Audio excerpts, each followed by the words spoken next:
Swastiastu. Baik, di sini kami dari Universitas Mahasaraswati Denpasar, kelas manajemen B Gianyar angkatan tahun 2017 akan mempresentasikan materi dengan judul Pusat Pendapatan dan Biaya dalam mata kuliah Sistem Pengenalan Manajemen dengan dosen pengampu Nimadi Satya Utami SEMM. Tapi sebelum kami mempresentasikan materi tersebut, izinkan terlebih dahulu kami memperkenalkan diri. Perkenalkan, nama saya Dewo Gede Adi Wiatjana, nomor absen 3 dan teman di sebelah kanan saya. Perkenalkan, nama saya Pemali Wahyuni, nomor absen 23. Dan di sebelah kiri saya. Perkenalkan, saya Soimade Apriantini, nomor absen 39. Baik, presentasi akan dimulai oleh teman saya.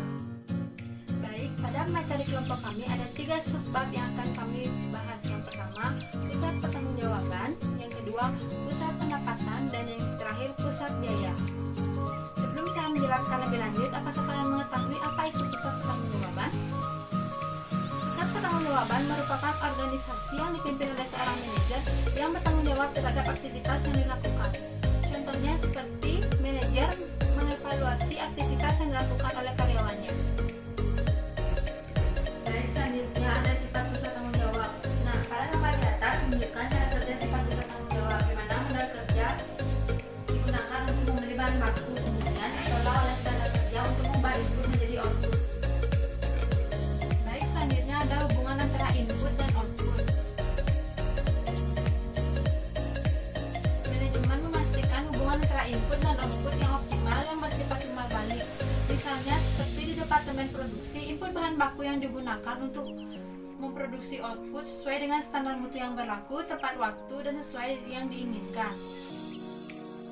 Baik, selanjutnya di sini ada kriteria kerja pusat tanggung jawab bagi menjadi 2. Yang pertama ada efisien dan yang kedua ada efektif.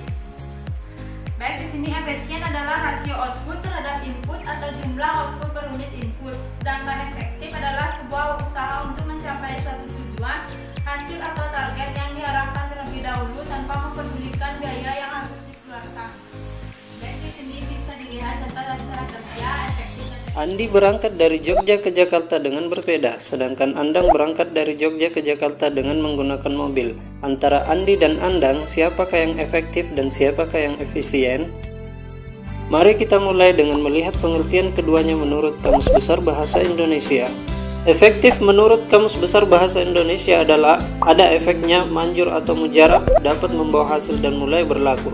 Sedangkan efisien menurut Kamus Besar Bahasa Indonesia adalah tepat atau sesuai untuk mengerjakan sesuatu dan mampu menjalankan tugas dengan tepat dan cermat.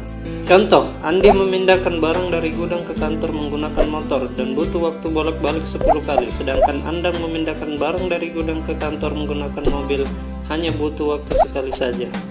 Dalam kasus ini, Andi dapat dikatakan efektif karena walaupun dia menggunakan motor, ia juga dapat memindahkan barang ke kantor. Sedangkan Andang dapat dikatakan efisien karena selain dapat memindahkan barang ke kantor, Andang juga sangat menghemat waktu dan tenaga.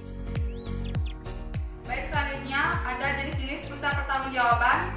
Yang pertama ada pusat pendapatan, yang kedua ada pusat beban, yang ketiga ada pusat laba, dan yang keempat ada pusat investasi.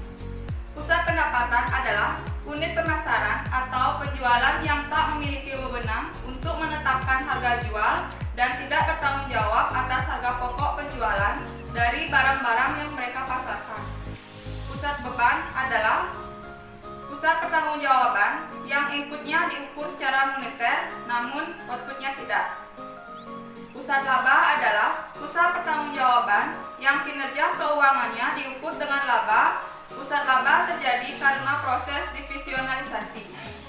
Selanjutnya ada pusat investasi adalah pusat pertanggungjawaban dalam suatu organisasi untuk menilai kinerja para manajernya berdasarkan pada laba yang diperoleh yang dihubungkan dengan dana investasi. Baik, di sini saya akan menjelaskan tentang pengertian dari pusat pendapatan. Pusat pendapatan adalah pusat pertanggungjawaban yang keluarannya diukur dalam rupiah, sedangkan masukannya tidak dihubungkan dengan keluarannya. Baik, selanjutnya ada masalah dengan pusat pendapatan. Ada 2 masalah pusat pendapatan. Yang pertama, salah satu masalah terbesar di pusat pendapatan adalah bahwa sebagian besar biaya diabaikan. Masalah yang kedua, manajer pusat pendapatan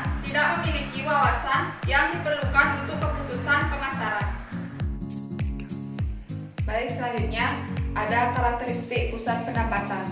Ada 3 karakteristik pusat pendapatan.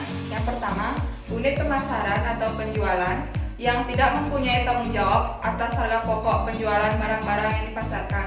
Yang kedua, penjualan atau pesanan aktual diukur dengan anggaran atau kuota.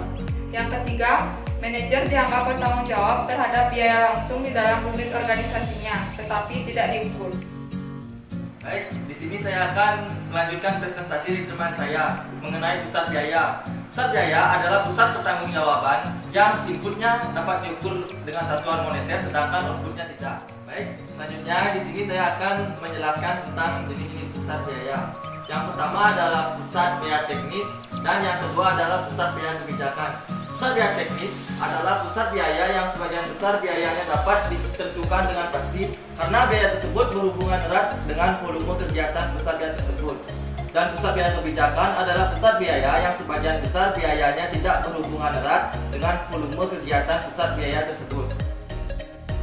Baik, di sini ada contoh kasus dari pusat pertanggungjawaban. Pada perusahaan bisa dilihat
Kesimpulan dari materi yang kami presentasikan adalah pengendalian manajemen berfokus pada pusat pertanggungjawaban karena pusat pertanggungjawaban merupakan alat untuk melaksanakan strategi dan program-program yang telah diseleksi melalui proses perencanaan strategi.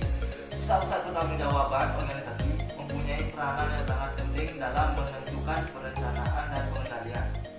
Di sini kelompok kami mempunyai 3 pertanyaan.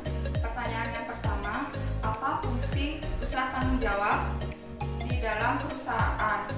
Yang kedua, bagaimana pusat tanggung jawab melakukan pengendalian ketika penjualan aktual tidak sesuai dengan yang dianggarkan?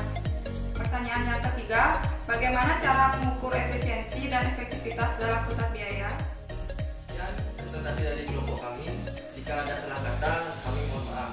Dan akhir kata kami tutup dengan para mesanti.